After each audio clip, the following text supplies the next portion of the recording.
Hello guys, magluluto tayo ng chili paste. Ito yung bawang ko guys. Kulang yung bawang ko pero pwede na yan Yan guys, nakalahati ko na. Ngayon, ito yung natanggal ko na ang tampok guys. I-blender na natin guys. Ayan guys, so lagay natin ito guys. Para pinong-pino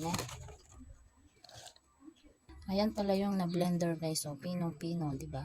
Ready na natin igisa guys. Ayan yung bawang ko. Konti lang pero pwede na yan. Dagdagan na natin ng mantika guys. Ayan. Para healthy naman kahit papaano guys.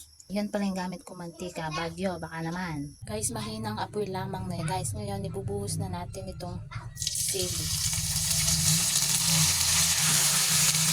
Mahinang apoy lamang guys. Mahinang apoy.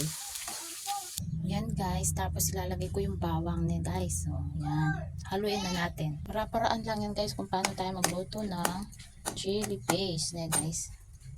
O, hintayin natin kumulo guys. Basta mahinang apoy lamang guys. Guys, kumulo na guys. Guys. Ngayon, haluin natin muna guys. Yan. Mahinang apoy lang guys ha. Lagyan na natin konting bacon guys.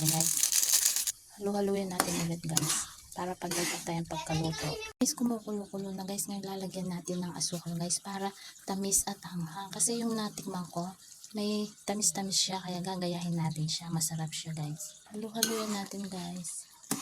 Ganyan pala yung sikreto guys. May asukal na nilalagay guys. Para tamis at hanghang yung chili paste mo guys.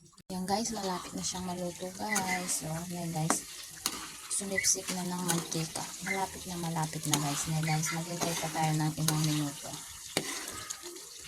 Guys, luto na yung chili paste po guys. So, yan guys. So, lutong-luto na talaga siya guys. Yan guys. Para tamis ang hang siya guys.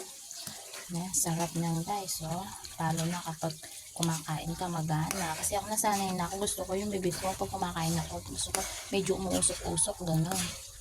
Kaya thank you for watching guys. Bye!